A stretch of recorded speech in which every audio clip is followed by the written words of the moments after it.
Hello and welcome live from New Delhi. You're watching DD India News Hour. I'm Gautam Roy. Coming up over the next 1 hour. India's Prime Minister Narendra Modi's power-packed US visit is set to meet US President Donald Trump in Washington DC later tonight. Key members of the Trump administration such as Doge chief Elon Musk, National Security Advisor Michael Waltz and Intelligence Chief Tulsi Gabbard call on Prime Minister Modi. The US Senate confirms vaccine critic Robert F. Kennedy Jr. as Health Secretary. Republican Senator Mitch McConnell votes against him in a 52-48 split. And US Defense Secretary Pete Hegseth tells his NATO counterparts in Brussels that talks will happen with both Russia and Ukraine for peace.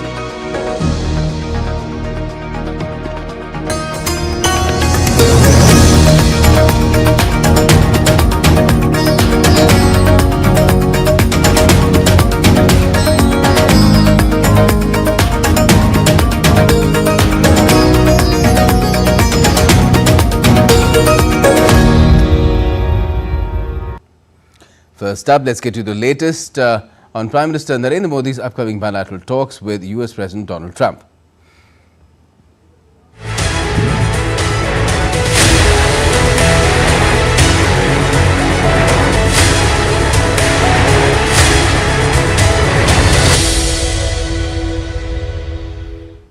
Well, Prime Minister Modi is set to hold a high-stakes meeting with US President Donald Trump later tonight a while, in fact, from now. The PM is among the first foreign leaders to meet President Trump after the US leader took over as the 47th President of the United States. Prime Minister Modi's nearly 36-hour-long trip to the US underscores the long-standing bonhomie both the leaders share. This is the second leg of his two-nation visit, the first of which was to France.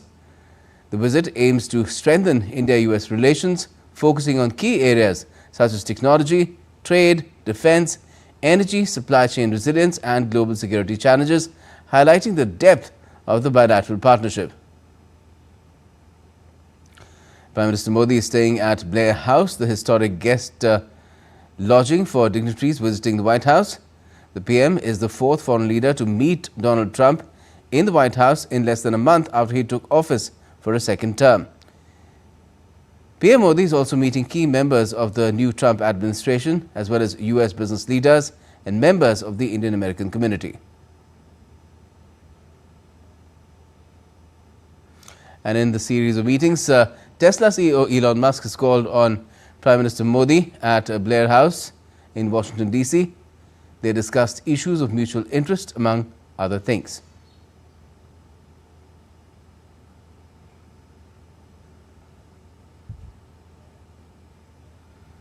And prior to that, Prime Minister Modi was also called upon by US National Security Advisor Michael Waltz.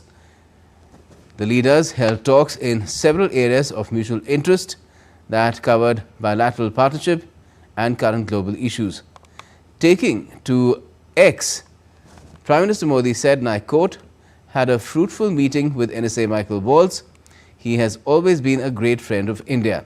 Defense, technology and security are important aspects of India-USA ties, and we had a wonderful discussion around these issues.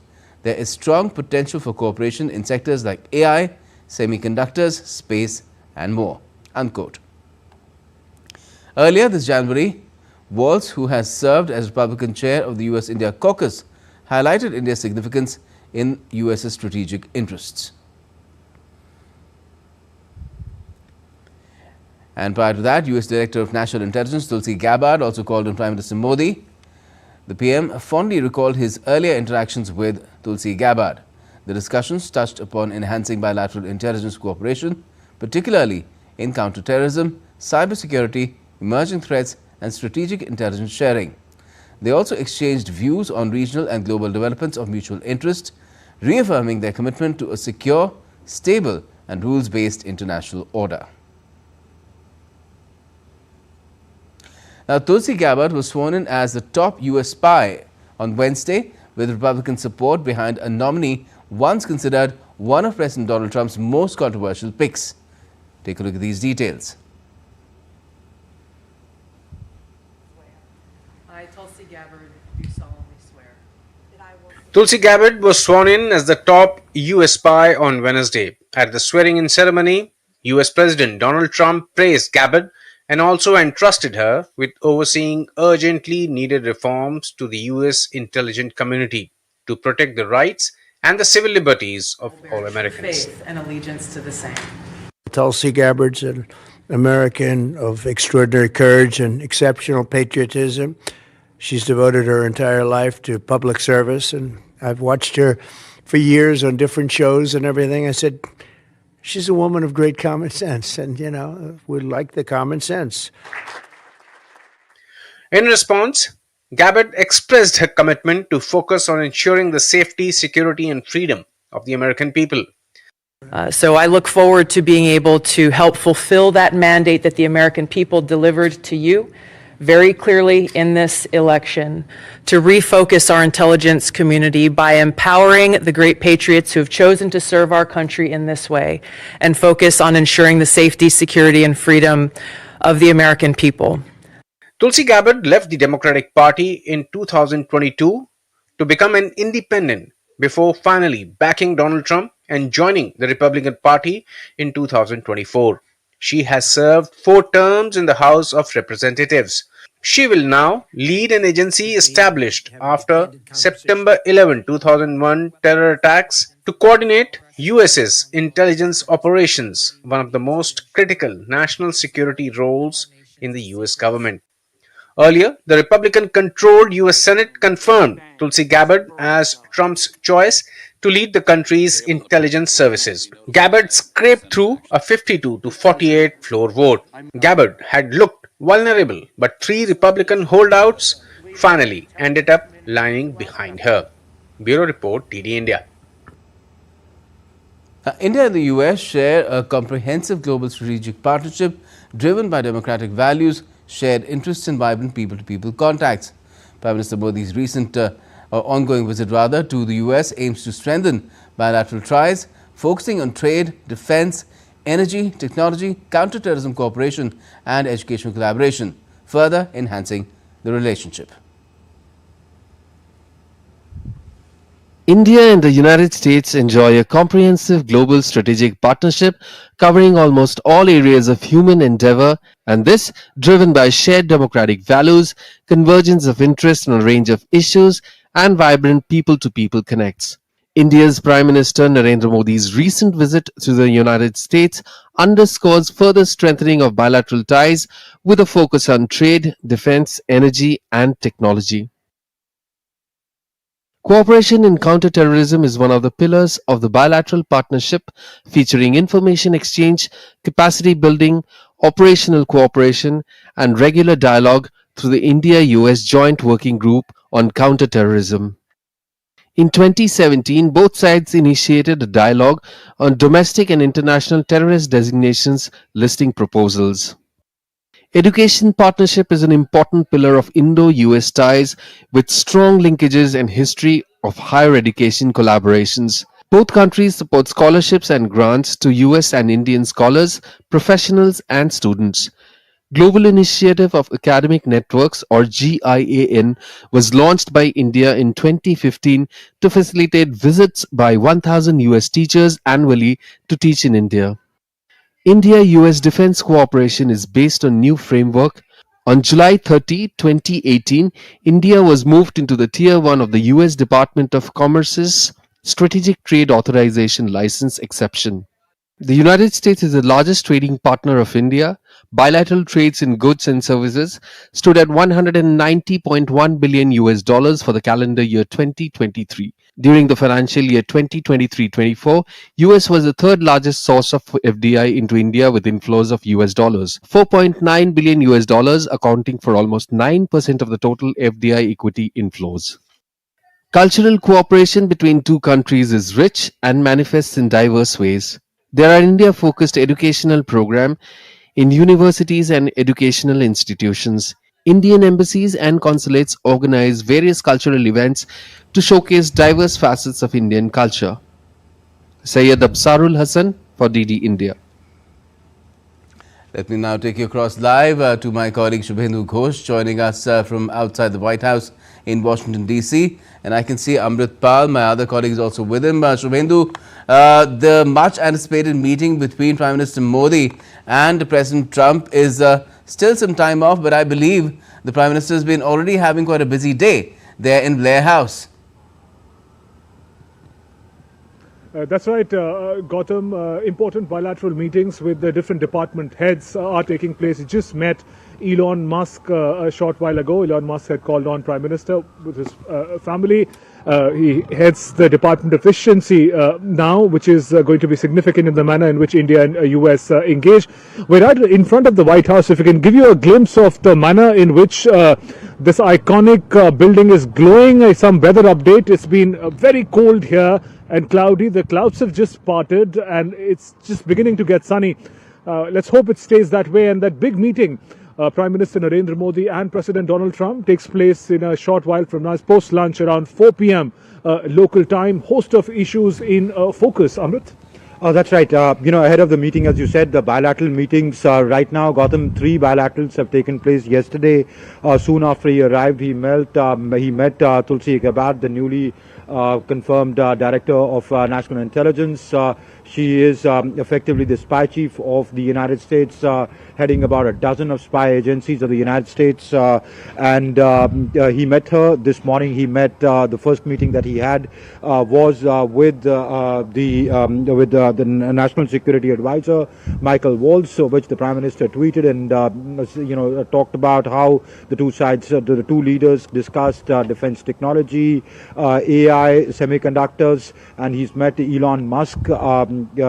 We would know what details, but we do know that he came with his 3 little children to meet the Prime Minister. In fact, if you remember, his son had made quite a news when he had gone to meet Donald Trump at the White House. Yes. So, both J.D. Vance and Elon Musk are normalizing getting their children to workplaces and at important meetings, which are generally formal meetings. He meets Vivek Ramaswamy, an entrepreneur and a Republican politician, before he comes here at the White House at about 4 p.m. Eastern Standard Time to meet with President Donald Trump. Gautam. Also, Gautam, it's importantly, these meetings have to be seen in the context of a whole new administration at every level, and Prime Minister Narendra Modi and President Donald Trump would look to, at least to begin with, to flesh out a roadmap in the manner in which the two countries are going to engage and what will be the common priorities. So that could be one of the highlights when that joint statement comes out later in the evening.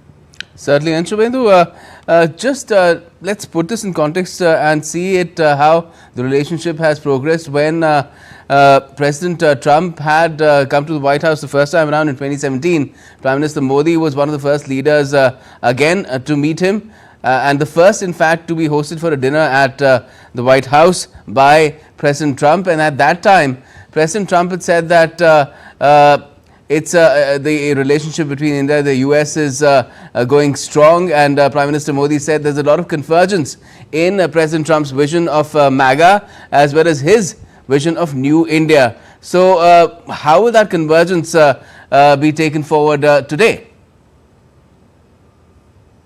Absolutely. Those priorities that Make America Great Again and the New India carry in a similar manner, strengthening the capabilities, strengthening the people of the respective countries, India and America, through various policies. And also, as you mentioned, we have to also highlight the manner in which the close rapport, the close friendship between Prime Minister Narendra Modi and President Donald Trump had shaped India's engagement with America in the first term, and that is also something to be look out for when this first meeting takes place of Prime Minister Narendra Modi with President Donald Trump in his new administration. That personal rapport, that friendship at the top plays a key role in also bringing in a lot of synergy and efficiency in the manner in which administrations and nations work together. So that continues to remain one of the highlights, Amrit.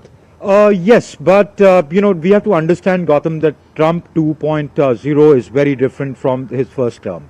his priorities are different. Of course, Prime Minister Modi is here to pick up the threads from the relationship, the two countries shared under their leadership when Trump was the president the last time around. But there is also a realization that, the relationship needs rebalancing, the relationship needs reset, the relationship needs readjustment. So, because the Trump priorities, for example, on tariffs, he's the moment he came in fact, even before he was sworn in, he started in his campaign, he started talking about tariff diplomacy, using words like an eye for an eye and a tariff for a tariff. Now that he's expected to sign the executive order on reciprocal tariffs, there is understandably concern in countries around the world, including in India. Today afternoon, when Prime Minister Modi and President Trump sit across the table, they will be addressing this issue in a very open manner, where they would want to utilize their bonhomie, but then also protect their own country's interests. I think Prime Minister Modi would be clearly expressing to President Trump that we understand your changed priorities in your second term. We are ready to readjust. We are ready to give in concessions on certain things, maybe 8 to 9 areas where India is ready to give concessions, but the overall relationship has to be mutually beneficial.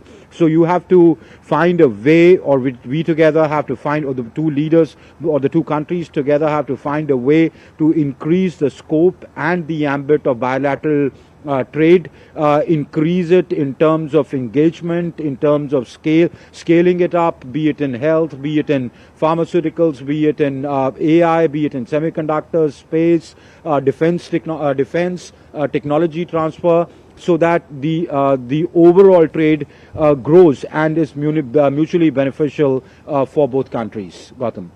Yes, certainly. And of course, if you talk about trade, at one time there was a goal of taking bilateral trade to the level of $500 billion. It's in the vicinity. I mean, it's creeping closer to $200 billion right now, but it just tells you the scope is much, much more. And in terms of India's aspirations of becoming a developed nation by 2047, a lot of what the US has to offer could come in handy. And similarly, the US's own goal to remain the supreme economy in the world, the topmost economy in the world, and the topmost power, that is something that can be furthered by enhancing cooperation with India, because they have someone in common who is not seen very favorably by either side. Shubhendu. That's right, Gautam. In fact, we have to see these convergences, particularly in the area of new and emerging technologies. Prime Minister in his two-nation visit is just coming from France, where he attended the Global AI Summit. The Vice President of America was also there. The West, America in particular, has also raised concerns about the manner in which China is making progress and how they would also want to make their facilities very competitive. In that sense, the partnership, the trade, the connect between India and the United States becomes hugely significant. There has to be a partnership there. There has to be investments in one another's countries. India, remember, has also taken a step towards creating a semiconductor ecosystem within the country, so that it becomes an important player in the global supply chain of these critical chips and technologies, which is driving the AI revolution. In that sense, yes, the cooperation in these domains become hugely significant. They also then reflect in the overall trade volumes, which has been on the increase. The tariff part is one of the anomalies that will have to be dealt with by both the countries. As Amrit mentioned, there are different ways of dealing with it. You increase the trade volume, then you can also tackle the trade deficit. Also significantly, particularly from the tariff question, Amrit, it is to be seen that 30 most important imports and exports, imports in particular, that India does from America, in fact does not, 30% of it does not fall into a very high tariff bracket. So in that sense, it won't be right to assume that the concerns, the grievances against countries that President Trump has put forth vis-a-vis tariff applies uniformly to all the products that India exchanges with the United States. And therefore, what happens between them in that exchange, what comes out in the final statement, that fine print, would be hugely significant. Gautam? And also, Gautam, if I may add, at the risk of sounding pessimistic, but though that's not my objective, the idea is to bring in realism here, give a realistic perspective. Say, for example, his policy about America First. It is in conflict with, say, Make in India. He wants production to happen here. He wants jobs to get created here. That's the mandate that he's got, and overwhelming. So he has to, give that to his constituency. I think when Prime Minister Modi and President Trump sit here today, they would India would very clearly convey to the Americans that they understand the American concerns, but there could be areas where, both countries have their strengths. There could be, in terms of, say, technology transfer, there could be production happening in both countries. They do not need to be at cross purposes. If certain production, if they have strength, they are way ahead of us, of India, in, say, critical technologies, in cutting edge research, which India is not. So India wants to become a research hub of the world, but there can be a give and take where jobs are created here, but cooperation, it leads to cooperation because there is enough fish in the sea.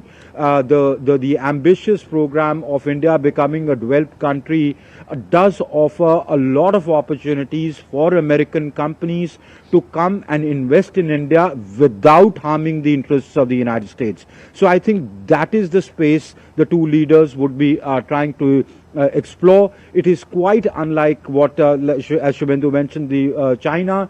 They are not at loggerheads. Their interests converge, be it when it comes to strategic partnership or the Indo-Pacific. So in the larger context, your interests converge. On the divergences, you have to see that how you can skip them, or you can, do a bit of give and take and work around them. Gautam. All right, let's see how it goes. Not much time left now to find out really how things will shape up. Thanks a lot for joining us for the moment, both Amrit as well as Shubhendu. And we're also joined by our guest now from Washington DC itself.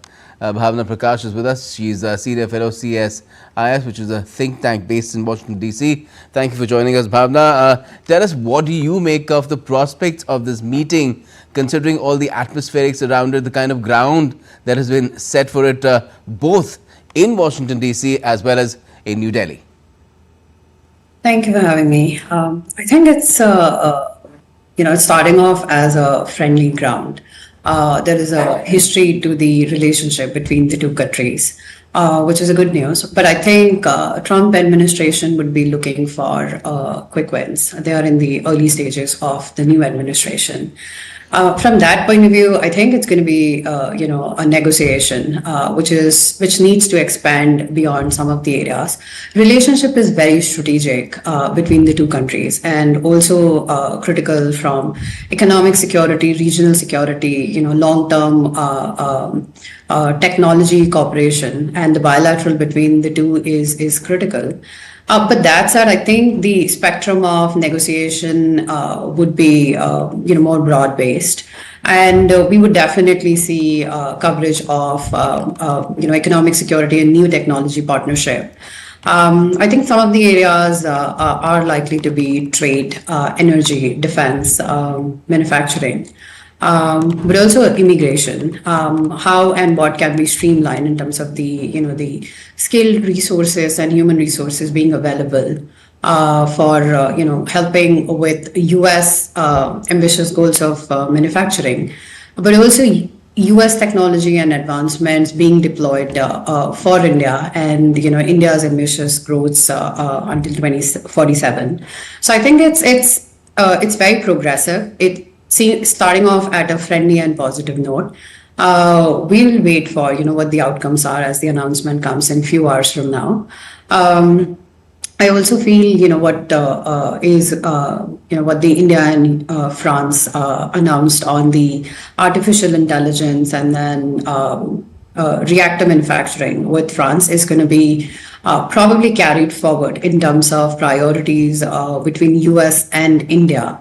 The relationship, the technology is far more advanced, and definitely both countries stand to gain, benefit from each other's competitive edge, and I think that is what we will hear. And I think I agree. The bouquet of trade has been limited. That definitely needs expansion, both in terms of scope of sectors that we've actively pursued, but also the scale of opportunities, which is where I think, in order to do investment facilitation, there needs to be a more in-depth conversation on what some of the government-to-government engagement look like in practice. And I think improving the business facilitation and subnational engagements are going to be relevant as we move between the two countries' relationship going forward. And do you feel that in doing this, in taking things forward, there is a scope? Because there was a time when it was said that there should be a target of $500 billion in trade, which kind of fell to the wayside. But now something like that could be revived also if things are taken into a positive direction and it does not turn out to be a game of attrition as far as tariffs are concerned. I agree, and I think given that the relationship is only going to strengthen from here, and we need to have a different approach, which would mean that the basket of goods, services, and the sectors that we've prioritized needs to be much more expanded. For example, the private capital could be very relevant for how urbanization is going to happen in India, which we've not very actively heard. Similarly, the private capital for the energy sector in India could be extremely, timely, but also help India meet its ambition going forward. So I feel, the opportunity is immense. It is about how we can craft these relationship, as the conversation starts today. I think it's the start of one of the, critical relationships. It will continue and it will have a trickle down effect, from the two leaders to, what the foreign minister conversation would look like. And then I think it's going to go to, more detail across sectors, which hopefully would pave way for how we would reach 500 billion trade exchange between the two countries. And where do services come in? Because that's where both India and US could be strong in different core capabilities. I think we would have to build on the strengths of each other. For example, human resource, how best we could deal with that. Second is new technologies. And I think new technologies, commercialization and private capital is going to span across different sectors. When you look at it, from the energy side, manufacturing, supply chain optimization and de-risking it is going to be another area of cooperation. Where both countries stand to gain significantly if that is an area which is to be prioritized as we move forward. And in terms of increased investments, India has opened up recently sectors such as insurance to 100% investment as well. I'll just pause a bit because we're getting images right now of Vivek Ramaswamy meeting Prime Minister Modi as well. Through the day, Prime Minister Modi has been called upon by different members of the Trump administration. Vivek Ramaswamy, not exactly in the Trump administration, but he was a part of Doge till a short while back and could have a future role as well. There is talks that he might run for the Senate as well. So a prominent Indian-American politician, a Republican, and himself tech entrepreneur meeting Prime Minister Modi as well at the moment. Bhavna. About specificity, the conversation that India and in the Paris that had on artificial intelligence, I think there is a lot of R&D capability centers which are to be set up, and then India is going to go big on artificial intelligence, and I think very specific cooperation between the two countries as we move forward, both in terms of the capability, in terms of technology transfer. infrastructure building from an India standpoint is going to be very relevant, as the conversation would happen today. Certainly.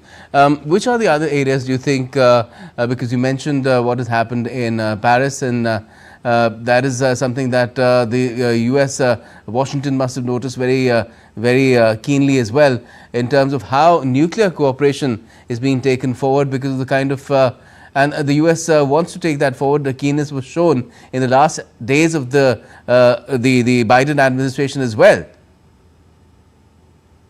I agree with you. I think trade, defense, manufacturing, these are critical areas for today's agenda. And I think the two leaders could certainly talk about how, the cooperation between the two countries could be at a strategic level and could be enhanced as the planning moves forward.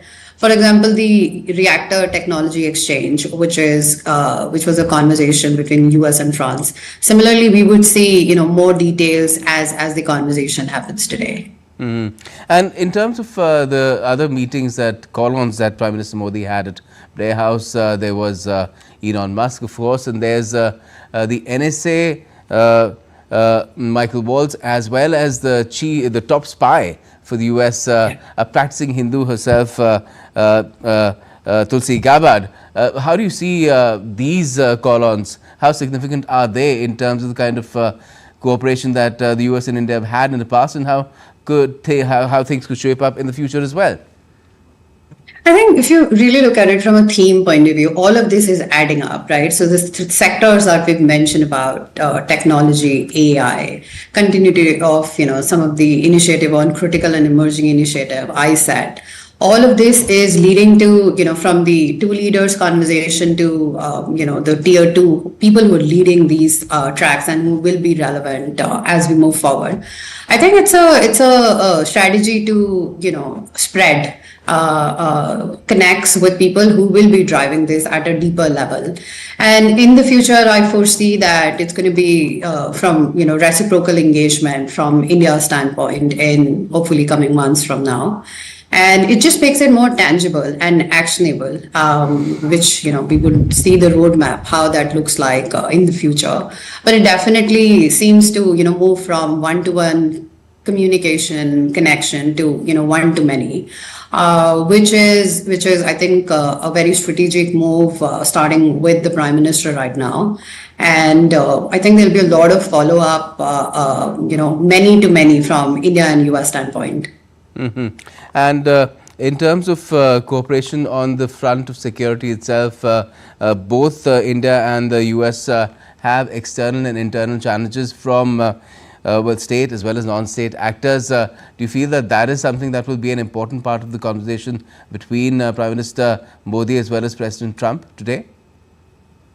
I think what today's conversation would be, more strategic, some sort of negotiation, given that, the trade is looming in the background, and then how tariffs are going to show up between the two countries. Some of the concerns around what you mentioned about non-state actors, I think it will follow up. I'm not very sure if some of that is going to show up today, but it will be part of the subsequent conversations as we move forward. Okay. And if we could also talk about in terms of the other issue that has cropped up very strongly with this second Trump term, the issue of immigration, illegal ones. We've had one set of people being flown into India being detained from the US as well, 109 of them. And do you think that is something that will again figure prominently, because India at the same time favors legal migration as well, which the Trump administration too does? Positive on skilled human resources, Indians to be deployed as US thinks about their emerging technology and then investments in this space. So there is a recognition. I think it's going to be more constructive, and I think that's a space that India would be very keen to streamline. For example, the kind of process delay that happens in getting some of the H-1Bs processed in India, and then there are so many other categories of visa processing that happens. I think it'll be pretty much on the positive side. And that agenda is going to be there because, technology, new advancements, AI, all of that would need, the skilled labor, which India is an available market right now. All right. Bhavna Prakash, Senior Fellow, CSIS, thank you for joining us from Washington, D.C. to talk about Thank you very much for having me. Bilateral talks between Prime Minister Modi as well as President Trump. Thank you very much. Thank you. Now, Robert F. Kennedy Jr. will take control of America's vast healthcare apparatus as the Senate has voted on Thursday to confirm the nomination as Health Secretary. The vaccine skeptic will now lead the U.S.'s vast healthcare system after gaining the backing of key Republican senators. The Senate voted 52 to 48 with all Republicans other than Kentucky Senator Mitch McConnell backing the former environmental lawyer who abandoned his independent presidential bid last year to endorse Donald Trump. The confirmation paves the way for him to be sworn into the job, overseeing multiple high-profile agencies, including the FDA and Centers for Disease Control and Prevention. And Donald Trump's pick to head the Federal Bureau of Investigation, that's the FBI, and American Kash Patel, has also won the approval of the U.S. Senate Judiciary Committee on Thursday. The Senate committee has cleared the way for a vote to confirm Patel, who has called for a radical reshaping of the nation's top law enforcement agency. In a 12-10 party line vote, the panel approved Patel's nomination despite deep reservations by Democrats who said he's unfit to lead the Bureau. And still to come on DD India News Hour. New and simplified income tax bill is tabled in the lower house of India's Parliament.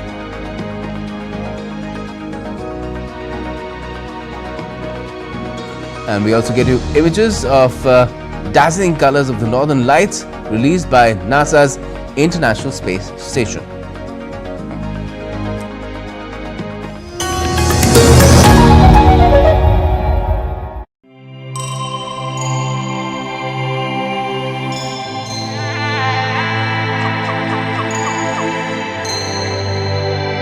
Embark on a timeless journey.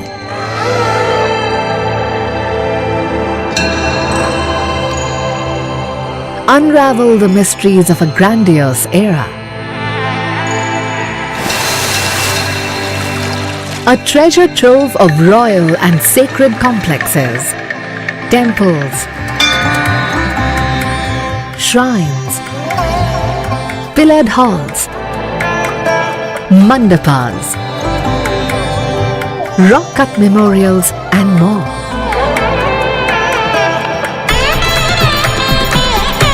A spectacular setting of rugged landscape and exemplary workmanship, representing the best of Dravidian architecture.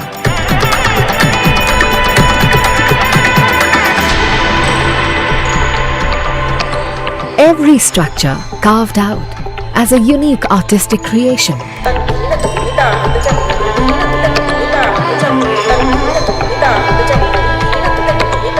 A heritage landmark that reflects pure magnificence, integrated within its natural environment.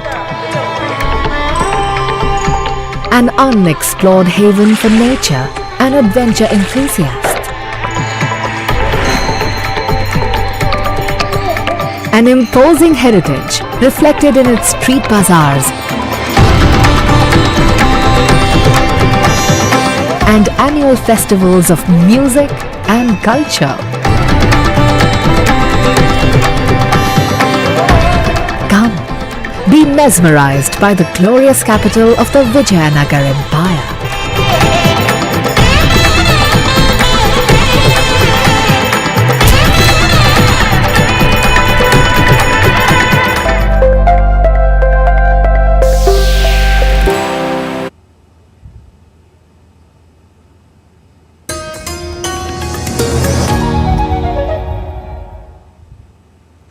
Welcome back. You're watching DD India News Hour. I'm Gautam Roy. Now, the special admonition and personal rapport between Prime Minister Narendra Modi and US President Donald Trump will take center stage, besides a big uptick expected in strategic cooperation across various sectors. From their first meeting in Washington, D.C. in 2017 to the grand Howdy Modi event in Houston in 2019 and Trump's historic visit to India in 2020. The relations between the two countries and the two leaders has been strengthened in areas such as defense, trade and technology. Rabindra Chauhan takes us through the times the leaders of the world's oldest and largest democracies have come together.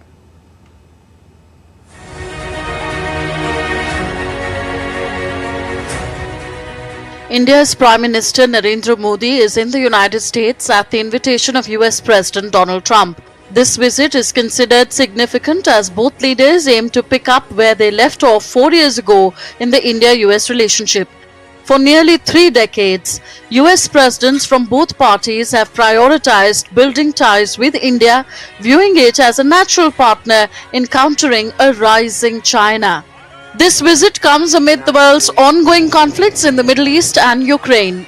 Prime Minister Narendra Modi arrived in Washington on Wednesday after attending an artificial intelligence summit in Paris, making him the 4th world leader to visit US President Donald Trump at the White House since his return. Both Prime Minister Narendra Modi and US President Donald Trump have much in common, having campaigned on promises to promote the interests of their country's majority communities and shifting long-held democratic norms by persistently pursuing their critics. An important bridge between the two countries is the largest group of South Asian Americans in the US who are of Indian origin. In 2019, US President Donald Trump joined Indian Prime Minister Narendra Modi at a gathering of Indian Americans in Houston, as stated by the White House, showcasing the strong bond between the two leaders. In February 2020, Modi invited Trump before a cheering crowd of more than 100,000 people to inaugurate the world's largest cricket stadium. PM Modi was one of the first leaders to congratulate Trump on his re-election through a tweet followed by a phone call. After the inauguration of President Trump, PM Modi spoke to him again on 27th of January. India and the United States have prioritized strengthening their ties, particularly at a crucial time when President Trump has unapologetically weaponized tariffs against both friends and foes. Since returning to office, and Prime Minister Narendra Modi's visit has once again drawn the world's attention to the importance of their relationship. With Rabindra Chauhan, Tanvi Taneja for DD India. And we'll be tracking Prime Minister Modi's bilateral visit to the US very closely. But in the meantime, Germany is all set to host Munich Security Conference on Friday. Total 5,000 officers have been deployed along the Bavarian capital to secure the area.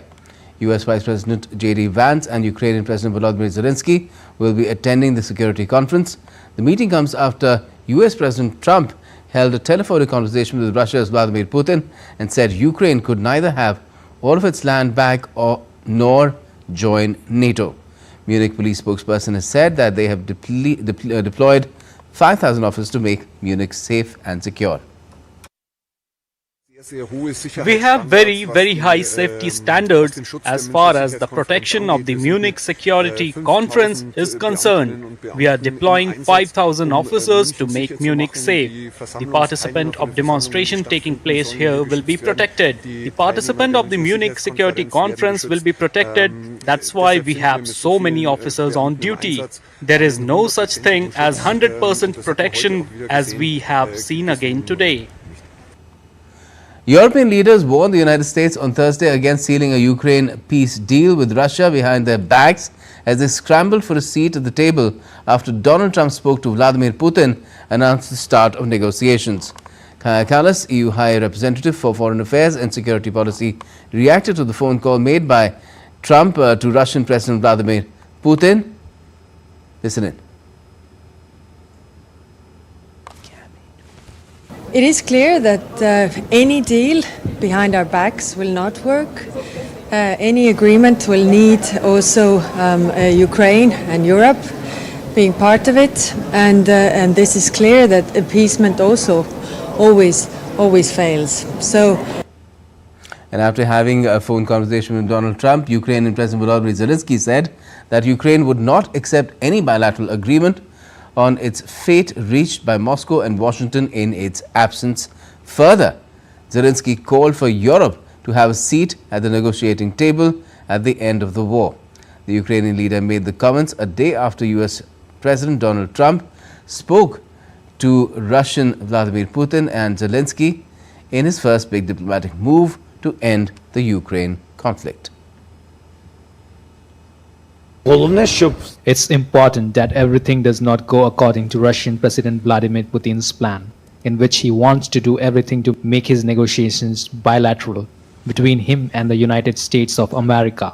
We, as a sovereign country, simply will not be able to accept any agreements without us.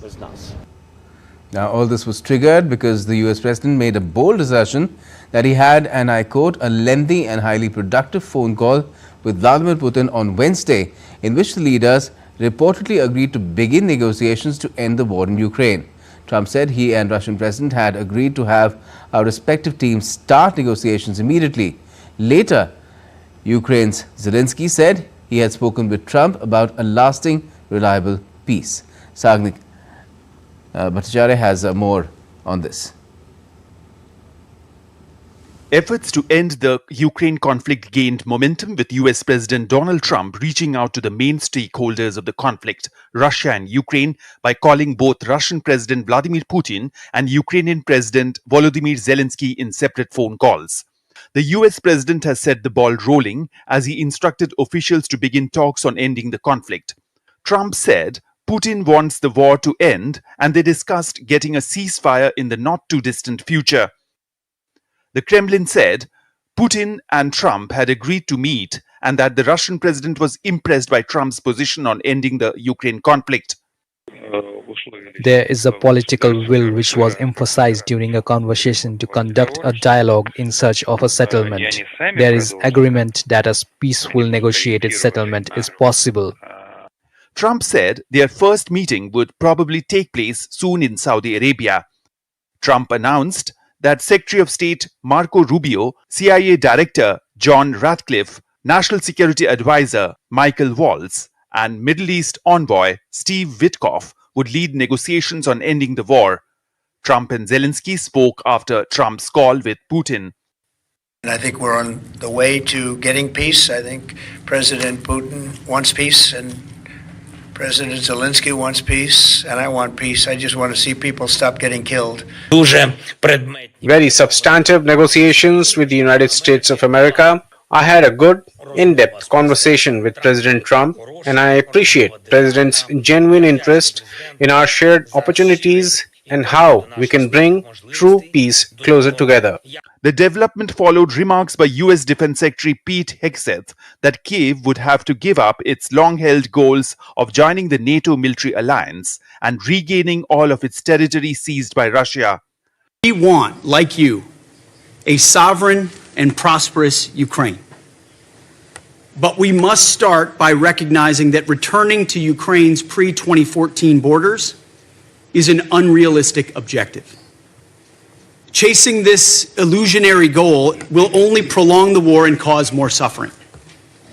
That said, the United States does not believe that NATO membership for Ukraine is a realistic outcome of a negotiated settlement. To be clear, as part of any security guarantee, there will not be U.S. troops deployed to Ukraine. Reacting to the latest American moves, NATO Secretary General Mark Rutte stressed that Ukraine must be a part of any peace talks and that a final deal to end Russian and Ukraine conflict must be enduring.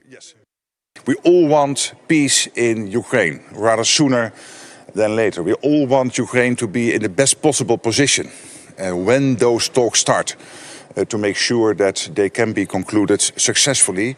And as also Pete Hegseth said yesterday, the new American Secretary of Defense, it is crucial that whatever comes out of those talks, it is durable, it is enduring. No Minsk III. We cannot have that again. We cannot have Putin again trying to capture a square kilometer, a square mile of Ukraine in the future. EU's foreign policy chief, Kaja Kallas, said Europe and Ukraine need to be involved in peace talks for any deal to work, and said it wasn't good tactics to give in to Russia's demands before negotiations have even started. It is clear that any deal behind our backs will not work. Any agreement will need also Ukraine and Europe being part of it, and this is clear that appeasement also always fails. So Ukraine will continue to resist, and Europe will continue to back Ukraine.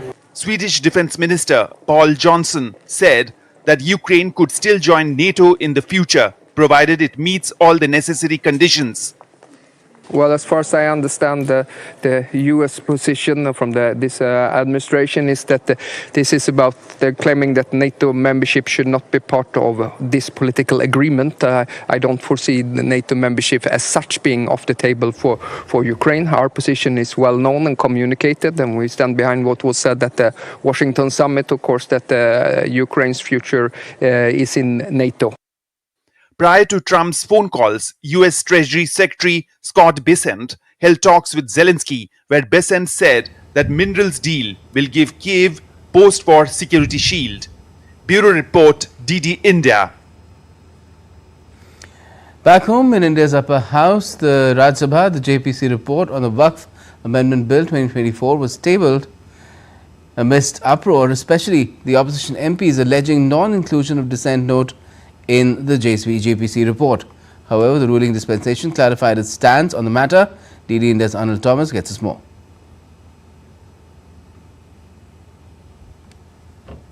The budget session, the JPC report on the Waqf Amendment Bill was tabled in both houses of Indian Parliament.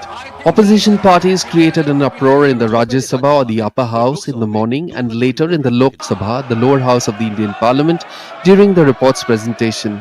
This led to a walkout by the opposition. Opposition MPs alleged that their dissent note was not included in the JPC report. However, the ruling party clarified its stance on the matter.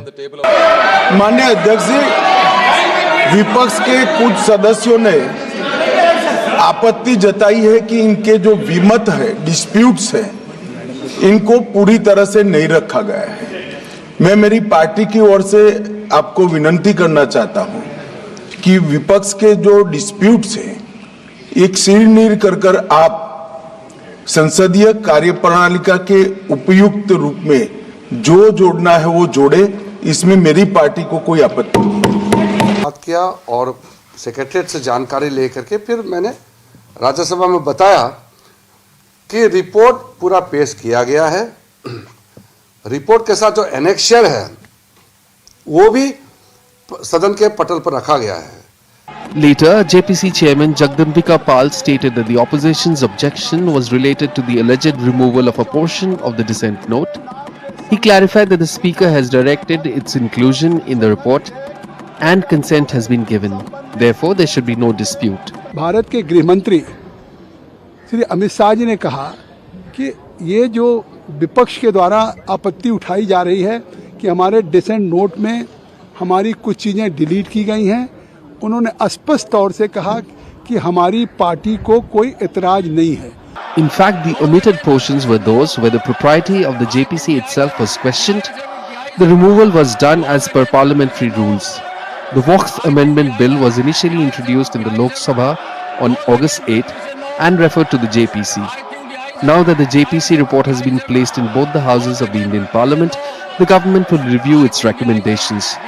The revised bill will be approved by the Cabinet and may be tabled in Parliament for passage during the budget session.